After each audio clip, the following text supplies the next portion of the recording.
ஆண்டவர் இயேசு கிறிஸ்துவில் எனக்கு மிகவும் பிரியமான புனித மிகு நற்கருணை உறுதி பூசுதல் பெறப்போகின்ற அன்பார்ந்த சிறுமிகளே, சிறுவர்களே, அன்பார்ந்த மாஸ்டர்லா பாளையம் பங்கு மக்களே, அருள் சகோதரிகளே, பங்கு தந்தை அருள் பணி லூர்து சாமி அவர்களே, இந்த மேட்டூர் வட்டாரத்தின்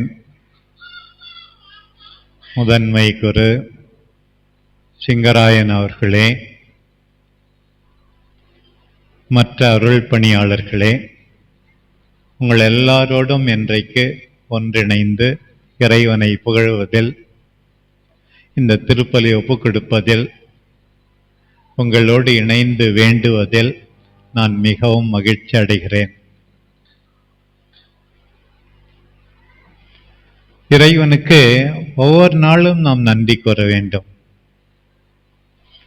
நான் என்னுடைய ஜெபத்தில் எல்லாம் அடிக்கடி சொல்வது இதுதான், நம்முடைய உயிருக்காக, அதுவும் மனிதராக கடவுள் நம்மை படைத்ததற்காக, நம்முடைய அன்பார்ந்த குடும்பத்திற்காக, நம்முடைய உருவாக்கத்திற்காக. இது நாள் வரை இந்த பிள்ளைகள் நல்ல விதமாக படித்திருக்கிறார்கள், அந்த உருவாக்கத்துக்காக.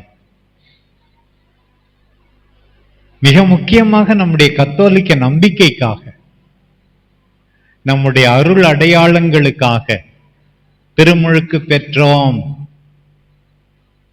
ஒப்புரவு அருள் அடையாளத்தை பெற்றீர்கள், இன்றைக்கு புனித மிகு நற்கருணையை பெற போகிறீர்கள், உறுதி பூசலை பெறப் போகிறீர்கள். நம்முடைய எண்ணிலடங்கா சாட்சிகளுக்காக, மாதாவுக்காக, சூசையப்பருக்காக, அந்தோணியாருக்காக, நம்முடைய பாதுகாவலர் செபஸ்தியாருக்காக, இப்படி இறைவன் நமக்கு கொடுத்த ஆசீர்வாதங்களுக்கு அளவே இல்லை. நாம் நன்றி கூறி வாழ வேண்டும். பிரியமானவர்களே, இன்றைக்கு முக்கியமாக இந்த பிள்ளைகள் மட்டுமல்ல, நாம் எல்லாரும் எப்படி வாழ அழைக்கப்பட்டிருக்கிறோம் என்பதை மறந்துவிடக்கூடாது. முதல்ல திருமுழுக்கு மறைக்கல்வியில சொல்லி கொடுத்திருப்பாங்க. இந்த திருமுழுக்கு எந்த விதத்துல நம் எல்லாருக்கும் துணை புரிய வேண்டும் என்றால், மீண்டும் உங்களுக்கு நினைவுபடுத்துகிறேன், நாம் எல்லாம் கடவுளுடைய பிள்ளையாகிறோம், திருச்சபையினுடைய பிள்ளையாகிறோம். திருமுழுக்கு வழியாக கடவுளின் பிள்ளையாகிறோம், திரு அவையினுடைய பிள்ளையாகிறோம். அப்படின்னு பாவம்லாம் போகிறது, கழுவப்படுகிறது. ஒண்ணு பிறப்பு நிலை பாவம், இன்னொரு பக்கம் செயல் வழி படிச்சீங்க தானே. பாவம் போகிறது, மன்னிக்கப்படுகிறது. இன்னொரு பக்கம் கடவுளுடைய பிள்ளையாகிறோம், திரு அவையினுடைய பிள்ளையாகிறோம். அதுதான் திருமுழுக்கு. ஏற்கனவே பெற்றுக்கொண்டீர்கள், குழந்தையாக இருக்கும் போதே பெற்றுக்கொண்டீர்கள். அதை தாண்டி இன்னொன்று முக்கியமானது, பல சமயங்களிலே மறைக்கல்வியிலே நமக்கு சொல்லிக் கொடுக்கப்படுவதில்லை. நாம் எல்லாரும் என்ன செய்ய வேண்டுமா? இயேசு கிறிஸ்துவை போல மாற வேண்டுமாம். அவர் செய்த வேலையை செய்ய வேண்டுமா? அவர் யார்? அவர் ஒரு இறைவாக்கினர், அவர் ஒரு குரு, அவர் ஒரு அரசர். நாம் எல்லாருமே ஆயர் மட்டுமல்ல, அருள் பணியாளர்கள் மட்டுமல்ல, எல்லா மக்களும் இறைவாக்கினர்கள், ஆண்டவருடைய வார்த்தையை எடுத்து சொல்லுகிறவர்கள், வார்த்தையை கேட்கிறவர்கள், வாசிக்கிறவர்கள், தியானிக்கிறவர்கள், அந்த வார்த்தையை எடுத்து சொல்லுகிறவர்கள். நாம் எல்லாருமே குருக்கள். உடனே ஆச்சரியமா இருக்கும், பெண்கள் கூட குருக்களா? ஆமா, எல்லாருமே கிறிஸ்துவின் குருத்துவ பணியிலே பங்கெடுக்கிறோம். எப்படி என்று கேட்டால், பாவ சங்கீர்த்தனம் கேட்கிறது, பூசையில் எங்க தலைமை ஏற்று பலி ஒப்பு கொடுக்கிறது வேணா சாமியாரா இருக்கலாம். மீதி எல்லாரும் எப்படி குருக்களாகிறீர்கள்? அன்றாடம் ஜெபிப்பதன் வழியாக, இறை வேண்டல் செய்வதன் வழியாக, கடவுளை புகழ்ந்து பாடுவதன் வழியாக. எல்லாருமே குருக்கள். குருக்களின் பணி அர்ச்சிக்கும் பணி, புனிதப்படுத்தும் பணி. ஒரு சாமியார் செஞ்சா போதாது, நான் செய்வேன் என்று எல்லாரும் ஜெபித்து குருத்துவ பணியை நிறைவேற்ற வேண்டும். மூன்றாவது, நாம் எல்லாரும் அரசர்கள், அரசிகள். தலைமை பண்பு. வெகு விரைவில் தமிழகத்திலே தேர்தல் நடக்க போகிறது. நல்ல தலைவர்களாக நாம் இருக்க வேண்டும். நல்ல தலைவர்களை தேர்ந்தெடுக்க வேண்டும். உண்மையான தலைவன் என்றால் கிறிஸ்துவின் அடிப்படையில் மற்றவங்களை சுரண்டாதவங்க, மற்றவர்களை மதிக்கிறவர்கள், உண்மை பேசுகிறவர்கள், சொன்னதை செய்பவர்கள். அதுதான் உண்மையான தலைவர்கள். நாம் அப்படி நம்முடைய அளவிலே தலைவர்களாக இருக்க வேண்டும். ஸ்கூல்ல மானிட்டர் அல்லது லீடரா தேர்ந்தெடுத்திருப்பாங்க. நேர்மையா இருக்கணும், பொய் சொல்லக்கூடாது, கொள்ளடி கூடாது, மற்றவங்களை அடக்கி ஒடுக்க கூடாது, சமய உரிமையை மதிக்கணும். இப்படி நாம் எல்லாரும் தலைவர்களாக, அரசர்களாக, அரசிகளாக இருக்க அழைக்கப்பட்டிருக்கிறார்கள். நிறைய பேர் மனசாட்சி அடகு வச்சுட்டு யாரு காசு கொடுக்குறாங்களோ அவங்களுக்கு ஓட்டு போடுவாங்க சில பேர். அது ஆண்டவருக்கு பிடிக்காது. உன் மனசாட்சிக்கு பயந்து நடக்க வேண்டும். இன்றைக்கு வாசிக்கப்பட்ட பகுதியில முதல் வாசகத்துல இந்த பொண்ணு அழகா வாசிச்சது, உங்கள் மனச்சான்று உங்களை கண்டனம் செய்யாதபடி நீங்கள் பார்த்து கொள்ளுங்கள் என்று. மனசாட்சிக்கேற்ப வாழ வேண்டும். இப்படி நல்ல தலைவர்களாக நாம் எல்லாரும் வாழ வேண்டும். பிரியமானவர்களே, நாம் எல்லாருமே மகிழ்ச்சியா இருக்கத்தான் அழைக்கின்றார் கடவுள். எல்லாரும் மகிழ்ச்சியா இருக்கணும். எங்க மாசில்லா பாளைய மக்கள் எல்லாரும் மகிழ்ச்சியா இருக்கணும். அதற்காக ஜெபிக்கத்தான் நான் இன்னைக்கு வந்திருக்கிறேன். இன்னைக்கு பொது நன்மை உறுதி பூசல் வாங்க போற இந்த பிள்ளைகள் வாழ்நாள் எல்லாம் மகிழ்ச்சியா இருக்கணும். உண்மையான மகிழ்ச்சி எப்போது வரும்? இன்னைக்கு வாசிக்கப்பட்ட முதல் வாசகத்துல இன்னொன்னும் கேட்டோம், யாரும் தீமை செய்ததால் துன்புற கூடாது. நிறைய பேருடைய துன்பத்துக்கு காரணம் தெரியுமா? தீமை செய்யறாங்க, கெட்டது செய்யறாங்க, ஒழுங்கா படிக்கிறது இல்ல, எக்ஸாமுக்கு முந்தின நாள் மட்டும் அவசர அவசரமா படிக்கிறது, மார்க்க பார்த்தா ரேங்க் மாதிரி 2, 3, 4 வாங்க. நீ ஃபெயில் ஆனதுக்கு யாரு காரணம்? நீ தானே.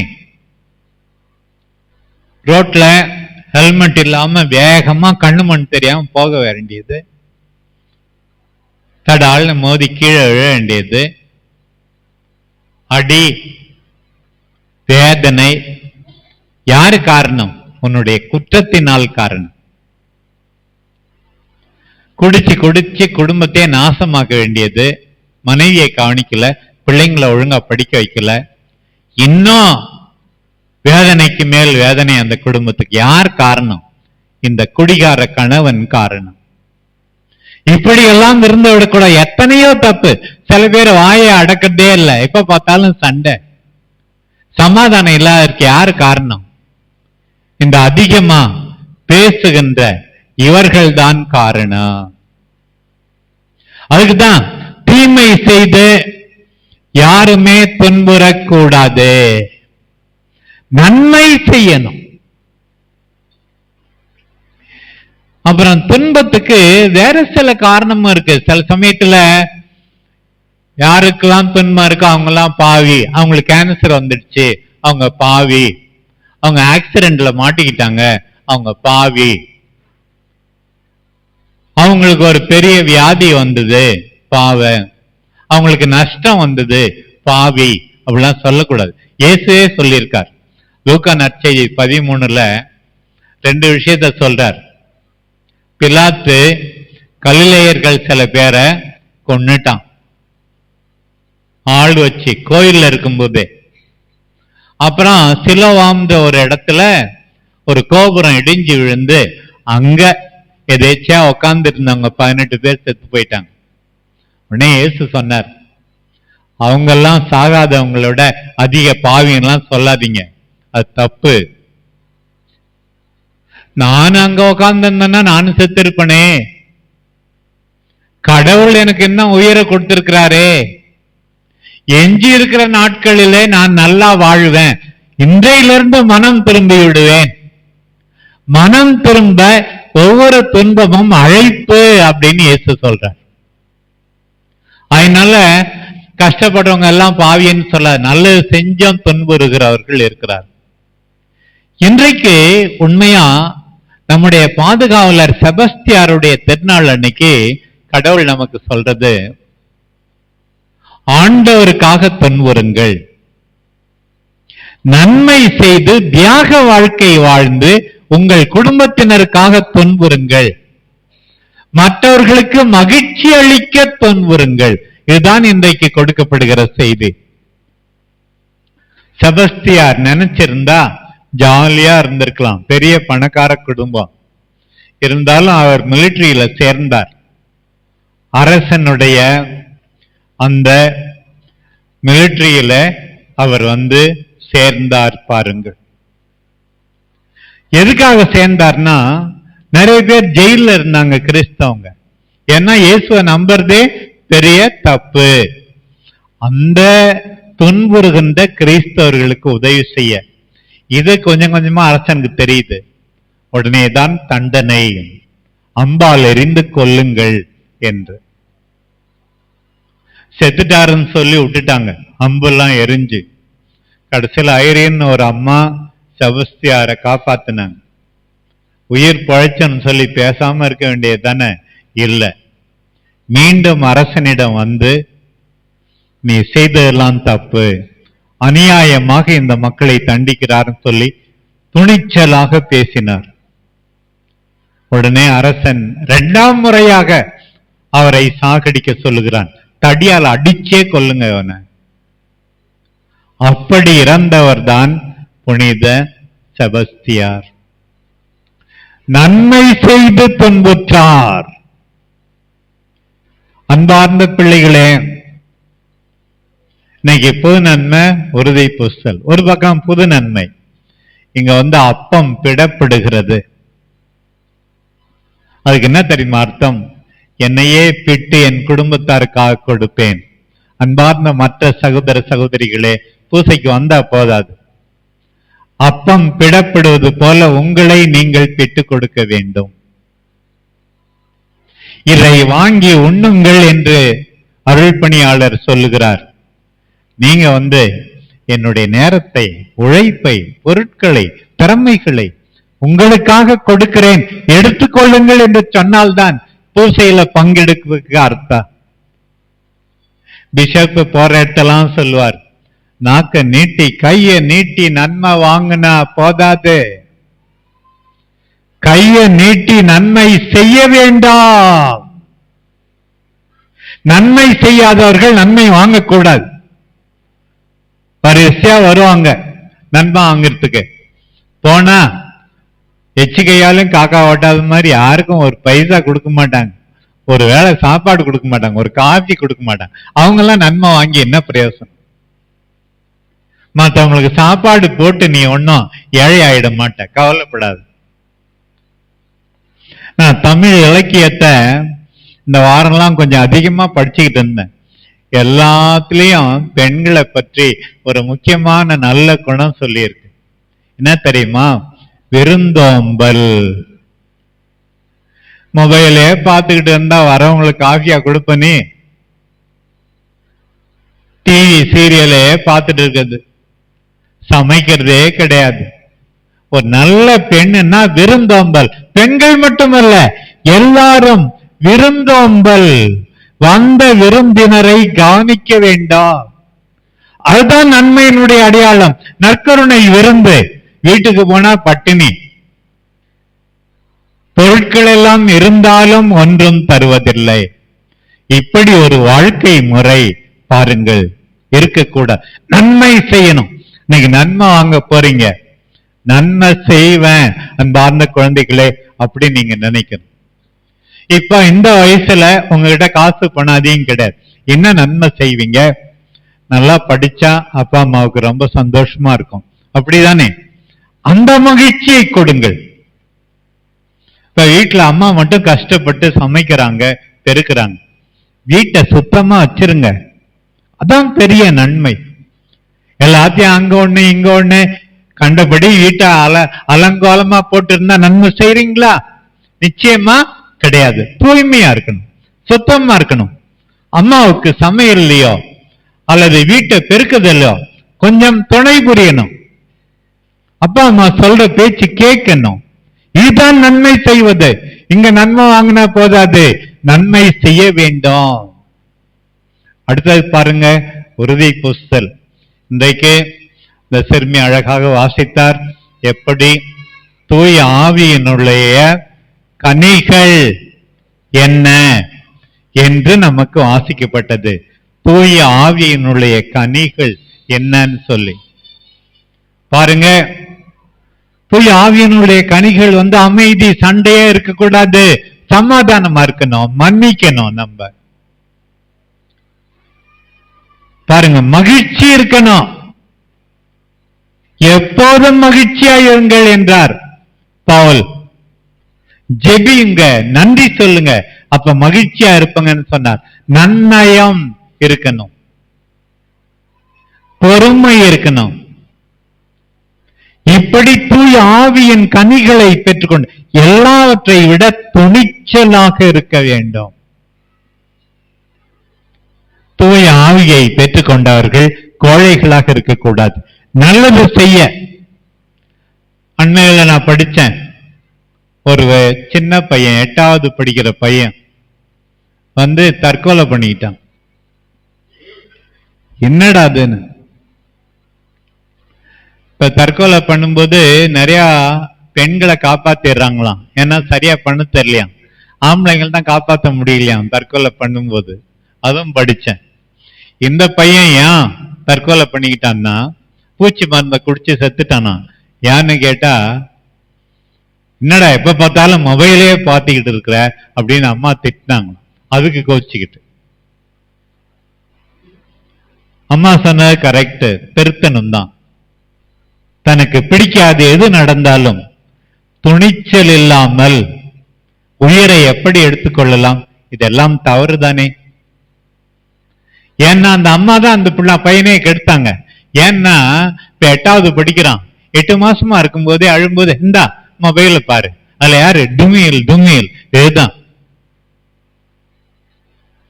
அந்த அம்மா தான் அப்படி கெடுத்தார்கள். இன்றைக்கு இந்த ஜபத்துல நம்ம வாசித்தோம், தொடக்கத்துல நான் படித்த அந்த ஜபத்துல, மனிதருக்கு கீழ்ப்படிய கூடாது, கடவுளுக்கு கீழ்ப்படியணும்.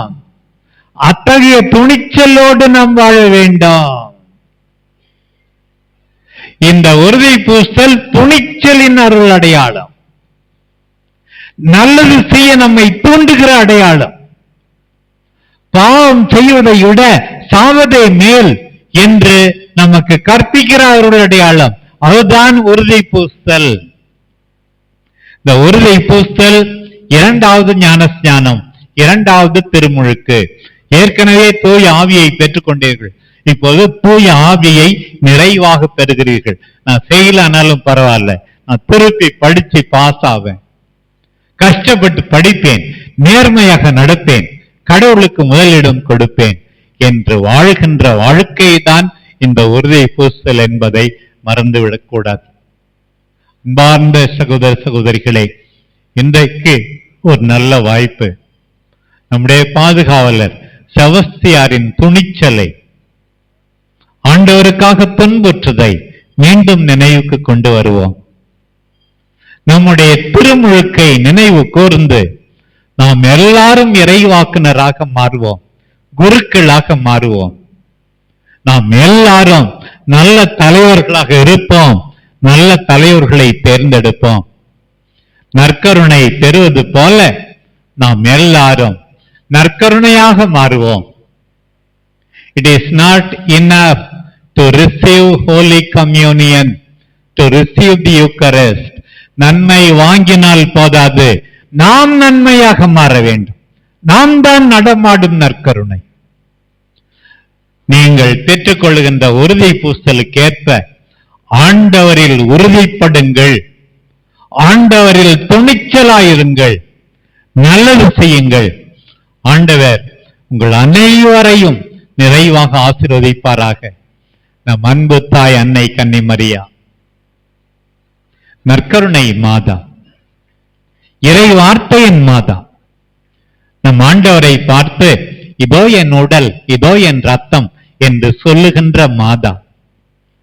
நம் அன்பு தாய் அன்னை கன்னிமரியா, நீங்கள் உறுதி பூசலால் இப்போது தூய ஆவியால் நிரப்பப்பட இருப்பதை போல தூய ஆவி அவரை ஆட்கொண்டார்கள். அந்த தாயை போல நாமும் வாழ வேண்டும். புனித செபஸ்தியாரை போல நாமும் வாழ வேண்டும். எல்லா புனிதர்களும் நம் அன்பு தாய் அன்னை கன்னிமரியாவும் சிறப்பான விதத்தில் உங்களுக்காக பரிந்து பேசுவார்களாக. ஆமென்.